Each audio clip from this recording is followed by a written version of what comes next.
지난 주일부터 우리는 요한복음에 나오는 나는 뭐뭐이다 라는 예수님의 말씀으로 예수님은 어떤 분인지를 함께 생각하며 성탄절을 기다리는 대강절을 지내고 있습니다. 지난 주일에는 혹시 여러분들 기억나시나요? 벌써 까먹진 않으셨겠죠? 나는 참 포도나무라는 말씀을 통해서 함께 은혜를 나누었는데요. 예수님이 참 포도나무라고 하셨을 때 여러분과 저는 무엇이었나요? 벌써 까먹으신 건가요? 가지. 가지라고 말씀을 하셨죠. 여러분 여쭤보고 싶은데 일주일 동안 나는 참 포도나무에 쫙 붙어있는 가지였는가? 한번 생각해 보세요. 나는 정말 예수님의 영양분을 빨아먹으면서 잘 붙어 있었는가? 그냥 간당간당 흔들리면서 언제 떨어질지 모르는 그런 가지였는가? 아니면은 이미 땅바닥에 떨어진 그런 가지로 살고 있는가? 여러분들 잘 생각해 보시길 바랍니다. 오늘 본문에서 예수님은 나는 선한 목자라고 말씀하십니다. 나는 선한 목자.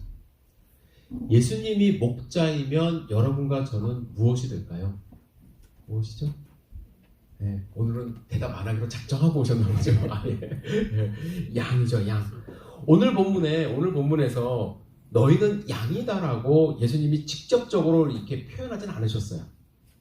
하지만 예수님의 말씀을 듣고 있는 사람들은 자신들이 하나님의 양이라는 것을 암묵적으로 다 알고 있습니다. 예를 들면 시편 100편 3절에 다윗이 이렇게 고백합니다. 여호와가 우리 하나님이신 줄 너희는 알지어다. 그는 우리를 지으신 자시요 우리는 그의 것이니 그의 백성이요 그의 뭐라고요? 기르시는 양이로다. 그들은 하나님의 양이라는 것을 알고 있습니다. 마찬가지로 여러분과 저는 하나님이 기르시는 양이에요. 양. 그렇다면 왜 하나님은 성경을 통해서 우리를 양으로 비유하셨을까요? 여러분들 양에 대해서 한번 생각을 먼저 해봤으면 좋겠습니다. 양 하면 어떤 이미지가 있으신가요? 대체적으로 양은 목자의 말을 잘 듣습니다. 그래서 목자의 말을 잘 들어요. 순종적입니다. 순한 동물이죠. 그런 좋은 이미지도 있는데 이건 우리가 잘 아는 것이고, 양이 갖고 있는 몇 가지 특징이 있습니다. 우리를 닮은 특징. 첫째는 뭐냐면 약해요. 양은 참 약한 동물입니다. 양을 한번 머릿속에 그려보세요. 공격할 만한 무기를 갖고 있지 않습니다. 그죠? 이빨이 막 이렇게 싸나운 것도 아니고요. 발톱이 이렇게 낭는 것도 아니고요. 물론 양의 종류에 따라서는 이 뿔을 가진 양도 있지만 이게 가축화가 되면서 집에서 기르는 양들, 그리고 목동들이 데리고 다니는 양들의 품종에서는 이제 더 이상 뿔이 나지 않는다고 합니다. 그래서 양은 늑대, 사자, 치타가 가장 천적이래요. 치타가 빠르기 때문에 치타 등에 쉽게 공격을 당한다고 합니다. 무기를 남을 공격할 수 있는 무기가 없을 뿐만 아니라 방어 수단도 별로 없어요. 양은 빨리 달리지 못합니다. 다른 동물에 비해서. 저보다는 빠를 수 있지만 양은 결코 빨리 달리지 못합니다. 양은 또 시력이 나빠요. 그래서 멀리 있는 것을 잘 보지를 못합니다. 보통 동물들은 그래도 후각 이런 것들이 발달하지 않았습니까? 그런데 그런 것도 별로 없어요. 그래서 양은 혼자 냅두면요 10중 8구 길을 잃고 헤맨다고 합니다. 그래서 맹수에 잡혀 먹힐 수밖에 없는 약한 동물입니다. 또 한 가지, 큰 짐승들, 천적들에게만 약한 것이 아니라요, 양은 아주 작은 벌레에 약합니다. 여름철에 양의 코 속으로 코파리가 들어가면 큰일 난다고 합니다. 이 파리가 들어가면요 그 안에서 알을 까는데, 알을 까면 유충이 뇌까지 들어간다고 합니다. 그래서 뇌를 갉아먹어서 죽는 양들이 많다고 해요. 그래서 머리에 기름을 자주 발라줘야 된다고 이야기를 합니다. 또한 양은 이렇게 약할 뿐만 아니라 두려움이 많습니다. 이게 두려움이 많아서 편안하게 쉬는 법이 별로 없대요. 시편 32편 2절에 다윗이 하나님의 양이라고 자기를 고백한 후에 하나님에 대해서 말하기를 나를 푸른 풀밭에 누이시며 이러한 고백을 합니다. 이 고백은 목동이었던 다윗에게는 상당히 의미 있는 고백이라고 하죠. 왜냐하면요, 양들은 웬만한 만족이 없으면 절대로 눕는 일이 없대요. 필립 켈러라는 학자가 있습니다. 이 사람은 아마 다음에 보시면은 동아프리카에서 태어나고 또 캐나다에서 토양학자로 훈련을 받고 동아프리카에서 생태학 연구에 전념한 그런 양의 전문가라고 이야기를 합니다. 이 사람이 양과 목자라는 책을 지었어요. 여기에 보면은 양은요, 4가지 조건이 다 충족되지 않으면 절대로 눕지 않는데, 두려움에 떨대요. 첫째는 겁이 많아서요, 두려움에서 완전히 벗어나지 않으면 누우려고 하지 않습니다. 주변에 맹수가 있는 것 같은 느낌적인 느낌이 들어도 절대로 눕지 않는다고 합니다. 또한 두 번째는 집단적인 생활을 하는데 거기서 갈등이 있으면 눕질 않는데요. 자기들 사이에 불화가 있으면 긴장감이 있기 때문에 눕는 일이 없대요. 또한 좀 전에 말씀드린 파리나 기생충 이런 것들 때문에 파리들이 막 날아다니고 하면은 누울 수가 없대요. 불안해하고 항상 서 있는. 그리고 마지막으로는 배가 부르지 않으면 절대로 눕지 못한대요. 이 4가지가 다 충족이 돼야 그제서야 양들은 편히 누울 수 있는 동물이라고 합니다. 항상 불안해해요. 긴장을 하고 있어요. 세 번째로요, 양은요, 넘어지면 스스로 일어날 수 없는 동물이라고 합니다. 양은 참 습성이 이상해서 우묵하고 이게 뭐죠? 평탄한 길을 잘 안 가고 우묵히 패인 곳을 잘 간대요. 거기서 이렇게 어떻게 하면은 좀 이렇게 자기 길을 찾을까 하다 보니까 평탄한 길 가면 넘어질 일이 별로 없는데 우묵한 길을 가기 때문에 이게 균형을 잃어갖고 넘어지는 경우가 종종 있다고 합니다. 털을 제때 깎아주지 않으면 털이 이렇게 무성히 자라서 자기 몸보다도 이 털이 많기 때문에 이것도 균형을 잡아서 균형을 잃기 때문에 쉽게 넘어지고, 살이 찐 경우, 너무 많이 먹어서 살이 찐 경우에도 균형 감각이 잃어서 넘어진다고 하는데, 문제는 뭐냐면 이 넘어져서 뒤로 발라당 자빠지면은 절대로 혼자서는 못 일어난다고 합니다. 제가 언젠가 이 비디오 클립을 보여드린 적이 있는데 한번 볼까요? 양이 어떻게 누워있어요?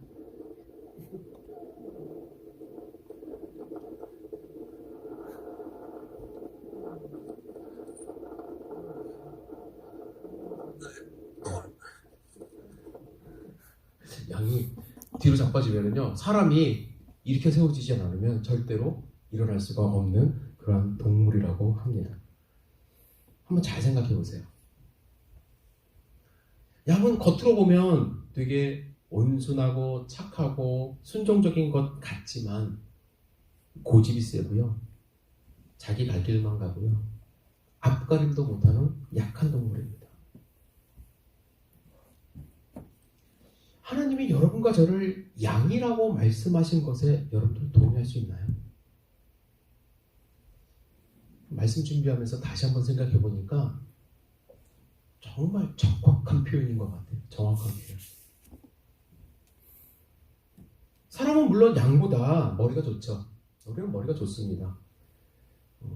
하지만 우리도요, 자기가 옳다고 생각하는 것만 하는 고집불통일 때가 많아요. 사람은요, 머리가 좋아서 무기를 만들어서 이렇게 방어하고 공격하는 그러한 삶을 살지만, 무기가 없다고 생각을 해보면요, 세상에서 가장 약한 동물 중에 하나예요. 그래서 여러 가지 이유로 불안에 떨면서 사는 경우가 많습니다. 현대인들 정말 이 손 안에서 많은 것들이 일어나지 않습니까? 스마트폰 안에서 모든 것을 볼 수 있고 알 수 있고 지혜를 얻을 수 있음에도 불구하고 불면증, 불안감, 이런 질병들이 더 많이 늘어나는 것이 현대 사회입니다. 사람들은요, 여러 가지 이유로 넘어져요. 자빠집니다. 스스로 일어나는 경우도 있지만 그냥 그 자리에서 포기하는 경우도 상당히 많은 것이 우리 사람들입니다. 하나님은 여러분과 제가 이뻐서 아이고 예뻐 그래서 양이라고 말씀하신 것이 아니라 인도할 사람이 필요하고 보호할 존재이기 때문에 보호받아야 되는 사람들이기 때문에 목자가 필요해서 우리를 양이라고 말씀하신 것 같아요. 이러한 양들을 여러분과 저를 이끌고 가는 목자가 반드시 해야 되는 일들이 있습니다. 첫째는 양떼를 먹여야 됩니다. 그런데 이 먹인다는 것이 정말로 쉬운 일이 아니에요. 그냥 마트에서 음식 사다가 이렇게 주는 것이 아닙니다.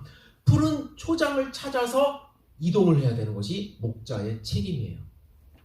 좋은 풀이 많고 넓다고 그래서 한 곳에 풀어놓고 장기간 있으면 어떤 일이 벌어지는지 아십니까? 그 땅이 황폐화가 되어져 버립니다.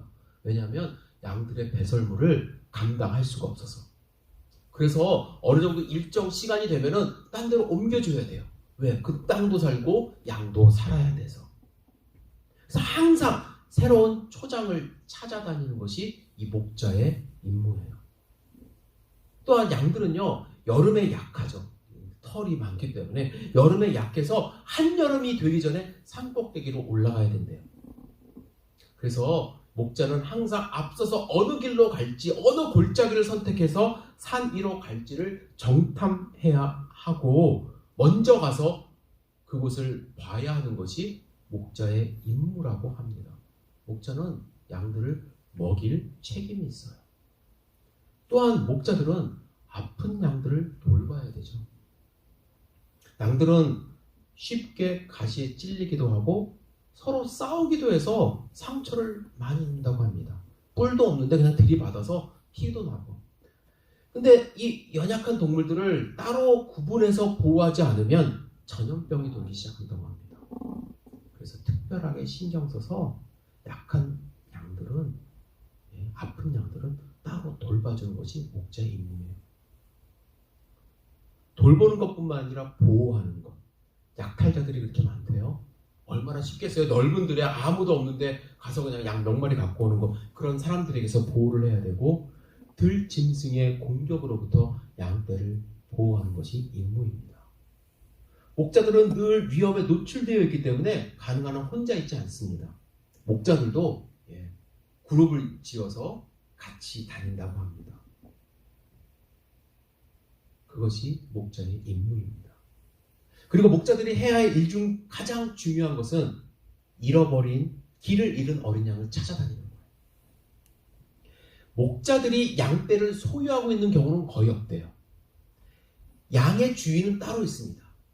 하나님이 기르시는 양이 있고 목자가 있듯이 목자는 주인의 명령을 받아 위탁을 받아 양들을 하나님께 주인께 인도하는 그래서 역할을 하는데 만약에 그 중에 한두 마리가 길을 잃고 헤매면 주인에게 손해를 끼치는 그러한 일이기 때문에 목자들은 주인에게 손해가 가면 안 돼서 목숨 걸고 이 양들을 찾아서 잃어버린 양들을 찾아서 주인에게 잘 갖다주는 그러한 역할을 합니다.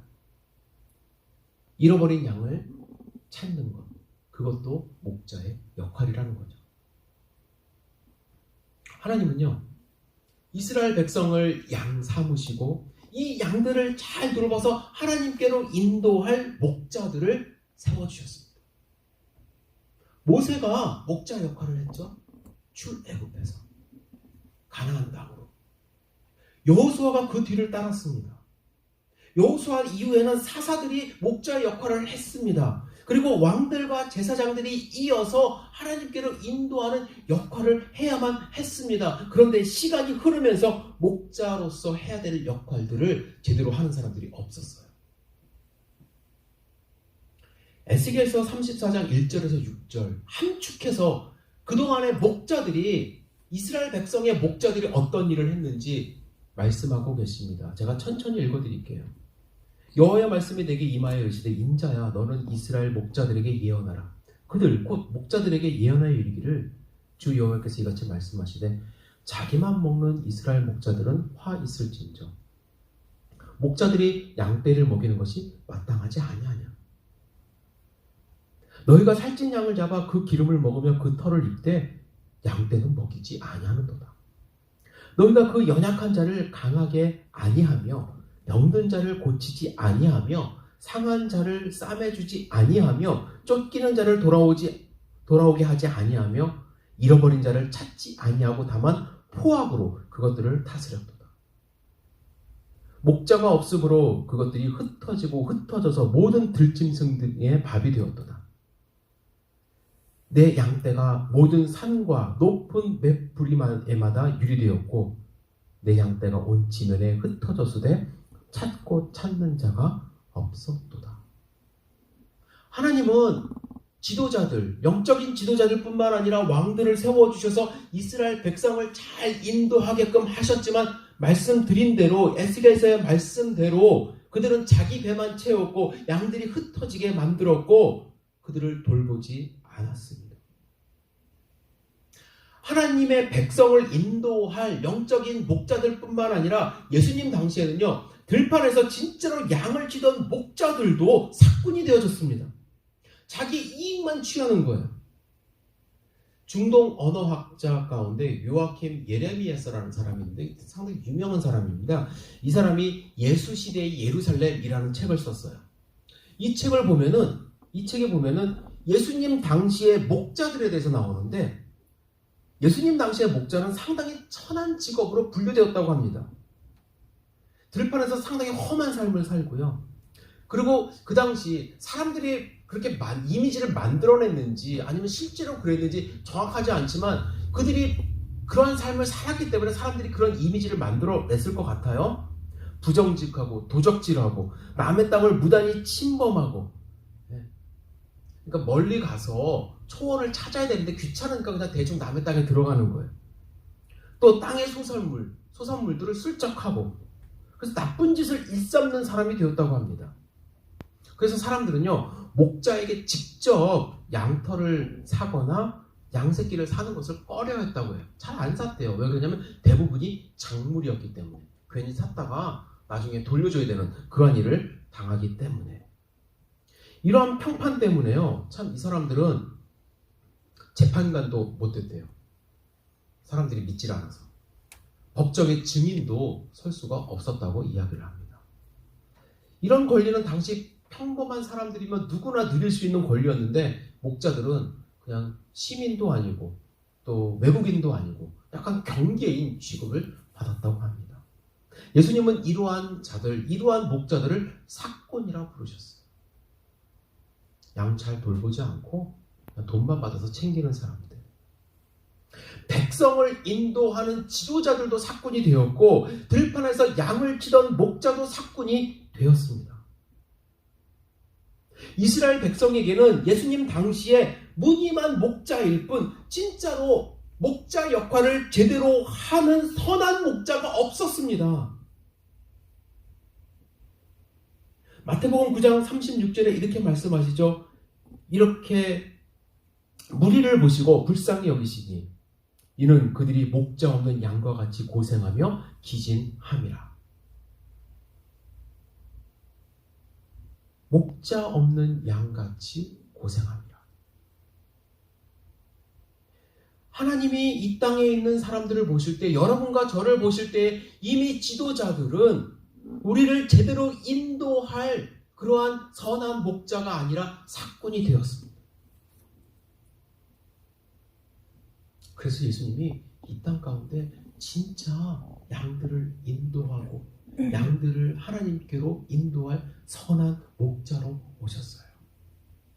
그렇다면 오늘 본문에서 예수님이 말씀하시는 이 선한 목자는 어떤 목자일까요? 무엇보다 목자들이 당연히 해야 될 일들은 1차적으로 하는 목자입니다. 예수님이 양들을 먹이셨어요. 하나님의 말씀으로 먹이셨죠. 그 나중에 말씀 또 몇 주 후에 나오겠지만 예수님은 스스로가 뭐라고 그랬어요? 나는 떡이다. 백성들을 먹이기 위해서 오신 분이에요. 예수님은 양들의 아픔을 치료해 주셨습니다. 병든 자를 고쳐 주셨어요. 양들을 보호해 주셨습니다. 하지만 이러한 일들은 보통의 목자들이 마땅히 해야 되는 일입니다. 그러나 선한 목자 되시는 예수님만이 하신 일이 있어요. 11절입니다. 양들을 위하여 목숨을 버리거니와. 선한 목자라고 예수님이 말씀하신 이유는 무엇이냐면 세상의 목자들은 절대로 하지 않는 양들을 위하여 자기의 목숨을 버리는 일을 하셨기 때문이에요. 세상의 목자들은요, 훌륭한 목자들이 있을 수 있습니다. 일 잘할 수 있어요. 잘 먹일 수 있습니다. 전쟁도 잘해서, 싸움도 잘해서 다 물리쳐 줄 수도 있습니다. 하지만 세상의 목자는 결코 이런 양을 위하여 목숨을 바치는 일은 없습니다. 왜냐하면 자기의 목숨을 버리는 일은 바보 같은 일이기 때문에 그렇습니다. 세상의 지도자들은 결코 그런 일을 하지 않습니다. 미국의 대통령이 여러분들 잘 살게 해줄 수도 있겠죠? 지금 인기가 그런 면으로 높아지지 않습니까? 막말도 하고 별로 마음에 안 들어도 경제가 살아나니까 다들 좋아할 수 있어요. 그러나 결코 여러분들을 위해서 목숨 버릴 일 없어요. 어느 누구도. 12절에 이런 말씀이 있습니다. 이리가 오면 목자들은 자기의 목숨을 구하기 위하여 양을 버리고 도망가는 것. 이리들이 오면요, 목자들은 자기 목숨 구하기 위해서 양 버리고 도망가는 것이 보통 목자들이 하는 일입니다. 그러나 예수님은 그 목자들을 사꾼이라 말씀하셨어요. 반면에 예수님은 어떤가요?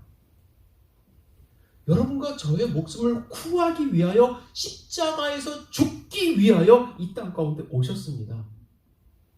양 같은 우리, 갈 길 몰라 헤맬 수밖에 없는 우리, 잘 보이지도 못하면서 그냥 고지곳대로 내가 옳은 길을 가고 있다고 생각하며 낭떠러지로 가고 있는 우리, 작은 파리 하나도 다스리지 못해갖고 코 속에 유충을 낳게 할 수밖에 없는 그런 나약한 존재,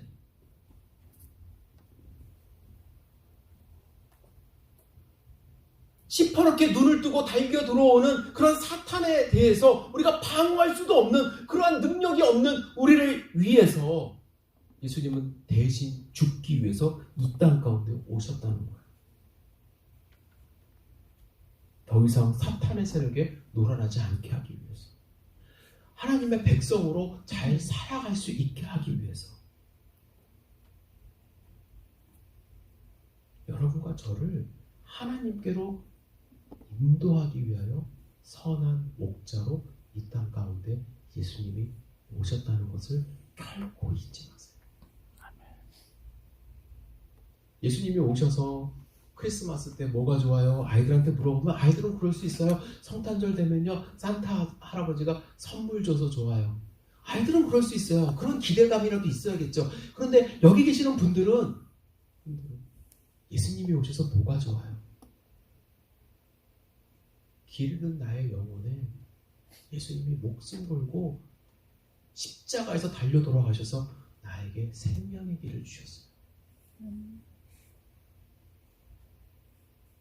그런 고백이 우리의 입에서 나와야 되지 않을까요?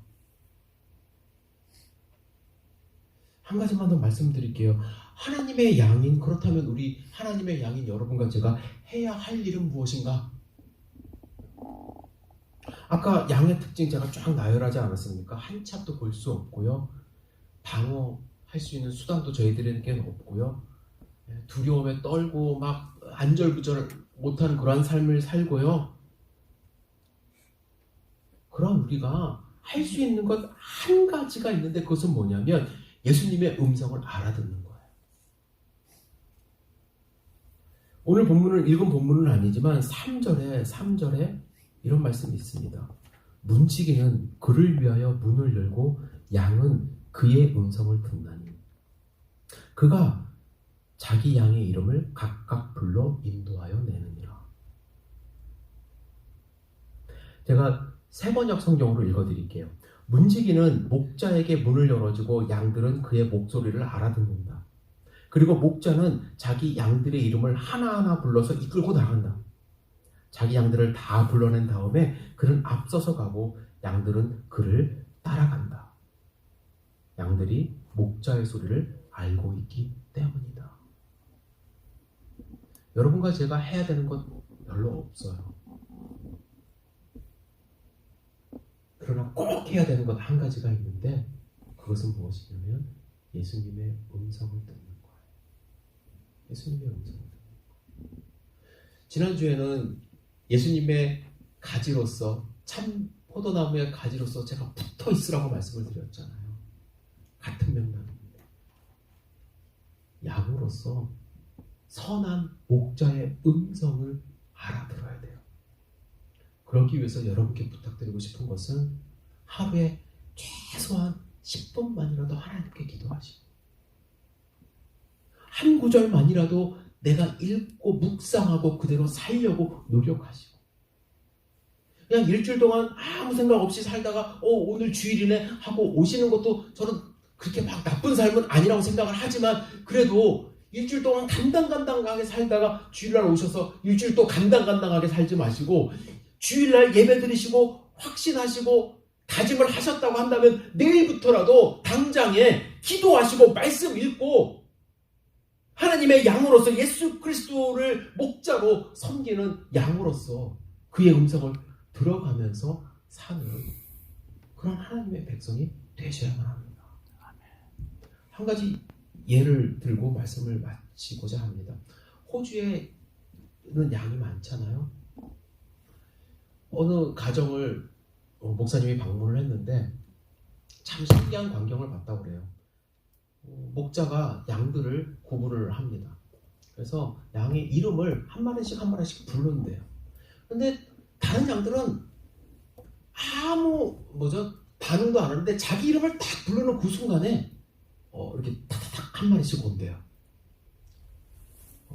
근데 더 신기한 건 뭐냐면 자기가 보기에는 다 똑같은데 어떻게 이 목자는 양들을 구분할까?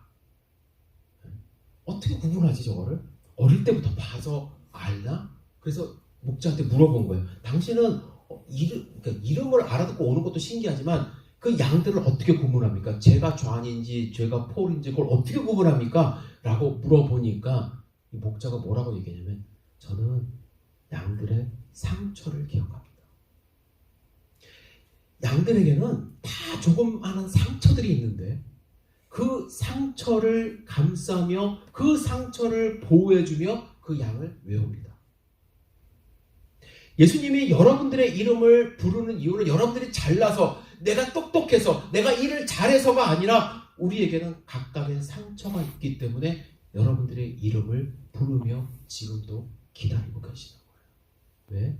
예수님은 자기의 목숨도 걸으신 선한 목자이기 때문에 그 목자 되신 예수님을 여러분들 경험하면서 정말 이 땅 가운데 제가 시편 23편 성경 공부를 할 거예요. 좀 이따가 이 땅 가운데 우리가 참 평안을 누릴 수는 없지만 주 안에서 참 평안 누리고 하나님께로 인도받는 하나님의 백성 되기를 주님의 이름으로 축복합니다.